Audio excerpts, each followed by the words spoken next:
அன்புள்ள நண்பர்களுக்கு வணக்கம். நான் உங்கள் சோழநாட்டான். இப்போ நீங்கள் பார்க்குற இந்த எறும்பு புத்து மாதிரி இருக்குது பார்த்தீங்களா? இந்த எறும்பு புத்து மாதிரி இருக்கிறது வந்து பார்த்திங்கன்னா ஒரு கரையானுடைய பொந்து. இந்த பொந்து வந்து ஒரு மிகப்பெரிய மண்ணுக்கு கீழே தான் இது வந்து நகரங்களை வந்து கட்டமைக்கும். இது எப்படி கட்டமைக்குது அப்படின்னு பாருங்கள். இங்கே பாருங்கள், இங்கே ஒன்று இருக்கா, அப்படியே வரிசையாக பாருங்கள், இப்படியே இருக்கும். இந்த மாதிரி தான் வந்து ஒரு பாதை மாதிரி தோண்டிக்கிட்டே போகும். மிகப்பெரிய நகரமாக கட்டமைச்சிக்கிட்டு இருக்கோம். இப்போ இவ்வளோ அகலத்தில் கிட்டத்தட்ட பார்த்திங்கன்னா ஒரு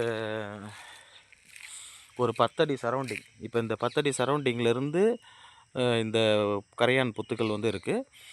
இந்த மாதிரி கரையான் வந்து மண்ணுக்கு மேலே கூடு கட்டாது, அதாவது மண்ணுக்கு மேலே வந்து புத்து கட்டாது. ஆனால் மண்ணுக்கு அடியில் வந்து பார்த்திங்கன்னா ஒரு மிகப்பெரிய நகரத்தையே கட்டமைச்சிருக்கும். இப்போ இவ்வளோ அகலத்தில் வந்து இந்த புத்து அமைஞ்சிருக்குன்னு அர்த்தம். இந்த புத்து இருக்கக்கூடிய இது வந்து பார்த்திங்கன்னாக்கும் எல்லா விதமான வசதிகளையும் உள்ளடக்கியது. இந்த அகலத்தில் வந்து இதோட இது இருக்கும். கிட்டத்தட்ட இங்கேருந்து பாருங்கள், இது அடுத்து இங்கே வருது, இங்கேயும் வந்துருந்துச்சு. இப்போ இதிலேருந்து இங்கே போயிட்டுருக்கு பாருங்கள், இங்கே போயிட்டுருக்கு.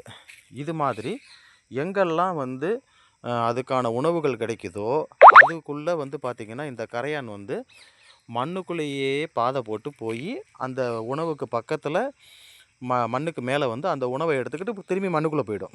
இந்த கரையான் வந்து பார்த்திங்கன்னா மற்ற கரையான்கள் மாதிரி இருக்காது, ஒரு மாதிரி மண்டை கொஞ்சம் பெருசாக இருக்கும். இது வந்து ஒரு ஸ்மெல் வரும். இந்த கரையான் வந்து பார்த்திங்கன்னா ஸ்மெல் அடிக்கும். லேசாக நம்ம தொட்டோம்னாலே நம்ம கையில் இல்லாட்டி இந்த புத்தை ஓப்பன் பண்ணி விட்டாலே அந்த ஸ்மெல் வந்துடும். அதனால் இதுக்கு பேர் வந்து பீக்கரையான்னு கூட சொல்லுவாங்க. இந்த கரையான்களுடைய வாழ்க்கை வந்து ரொம்ப அற்புதமான ஒரு வாழ்க்கை.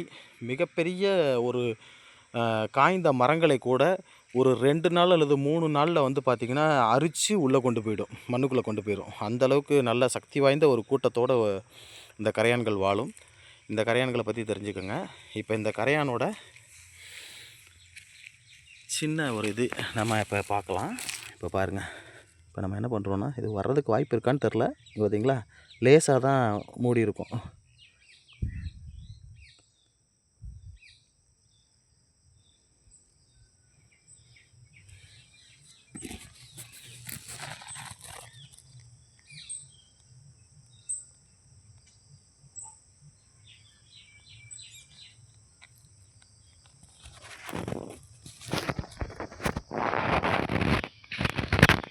வந்து எட்டி பார்க்குது பாருங்கள்.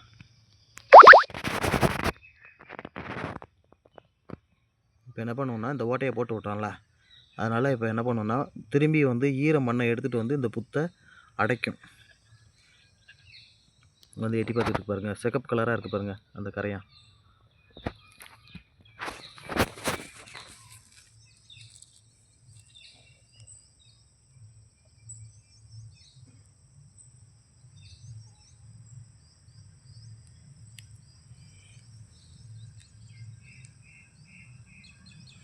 இதுதான் அந்த கரையான். எப்படி இருக்குது பார்த்தீங்களா?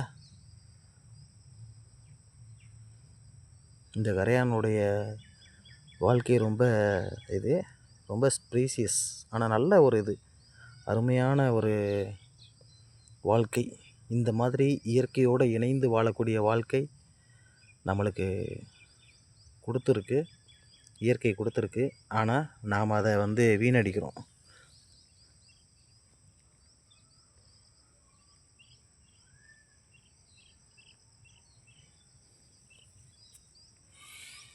இந்த மாதிரி ஓட்டை போட்டு விடணும்னு வச்சுக்கோங்க, கொஞ்ச நேரத்தில் எல்லா கரையானும் வெளியே வந்து அந்த புத்தை வந்து மூடிடும்.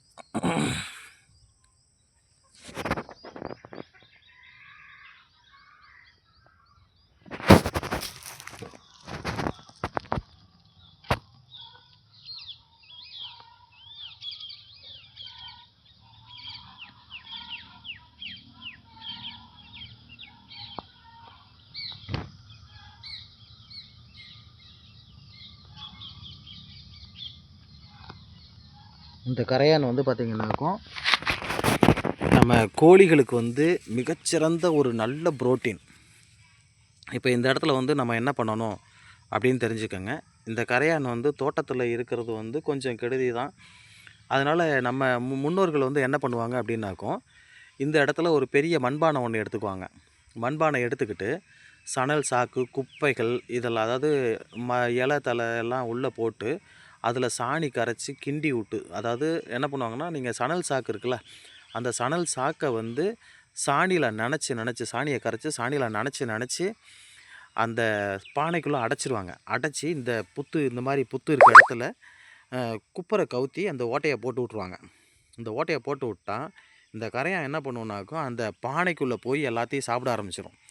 ஒரு 2 நாள் அல்லது 3 நாள் அல்லது ஒரு 10 நாள்னு வச்சுக்கோங்களேன். ஒரு 10 நாளில் வந்து பார்த்திங்கன்னா, இந்த கரையான் வந்து என்ன ஆகும் அப்படின்னு பார்த்திங்கன்னா, இதெல்லாம் மண்ணுன்னு நினச்சிக்கும்.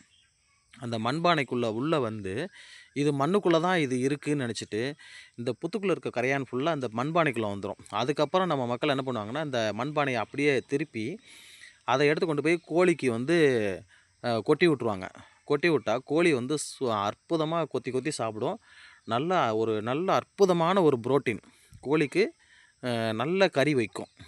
இந்த மாதிரி இயற்கையான உணவுகளை கொடுத்து தான் நம்ம கோழிகளை அந்த காலத்தில் வளர்த்தாங்க. இந்த காலத்தில் மாதிரி கோழிகளுக்கு கண்ட ஊசியை போட்டு மரபணுவை மாற்றி குழந்தைங்கள ஊனமாக்குற கார்ப்பரேட்டு கும்பல்கள் இதை தெரிஞ்சுக்கங்க. இதுதான் இயற்கை.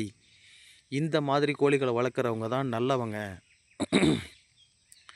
நீங்கள் ரசாயனம், மரபணு மாற்றப்பட்டது இதெல்லாம் போனீங்க அப்படின்னு சொன்னால் சீக்கிரம் செத்து ஒழிஞ்சு போயிடுவீங்க. நம்மளுடைய சராசரி ஆயுள் காலம் மிக குறைந்து கொண்டே வருகிறது.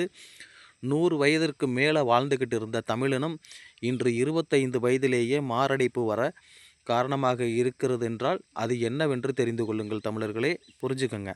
இந்த திராவிட கும்பலெல்லாம் நம்பாதீங்க. இந்த திராவிட கும்பல்கள் வந்து என்ன பண்ணும் அப்படின்னாக்கும், இவனுங்கெல்லாம் வந்து முழுக்க அலோபதி மருத்துவத்துக்கு அப்படியே ஜால்ரா தட்டிக்கிட்டு கமிஷனை வாங்கிக்கிட்டு, நீங்கள் நல்லா கவனிச்சுக்கோங்க. இது நாள் வரைக்கும் எத்தனை விதமான தடுப்பூசிகள் வந்தது. இந்த திராவிட ஆட்சின்னு சொல்கிற இந்த திராவிட மாடல் இவனுங்க வந்ததுக்கப்புறம் எத்தனை தடுப்பூசிகள் தமிழ்நாட்டில் திணிக்கப்பட்டிருக்கிறது.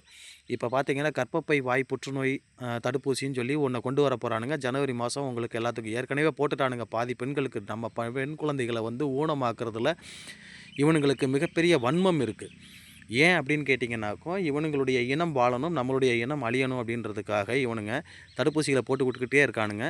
இந்தியாவிலேயே எந்த மாநிலத்திலையும் அனுமதி கொடுக்காத ஒரு தடுப்பூசியை இப்போ நம்ம குழந்தைங்க மேலே திணிச்சிக்கிட்டு இருக்கிறானுங்க இவனுங்க. அதனால் புரிஞ்சுக்குங்க மக்களே. அவ்வளோதான் என்னால் சொல்ல முடியும். ஏன்னு கேட்டிங்கன்னா, இவனுங்களை நீங்கள் மறுபடியும் நம்பி இவனுங்களை வந்து ஓட்டு போட்டு உட்கார வச்சிங்க அப்படின்னு சொன்னாக்கும் உங்கள் சந்ததி வாழாது. நன்றி.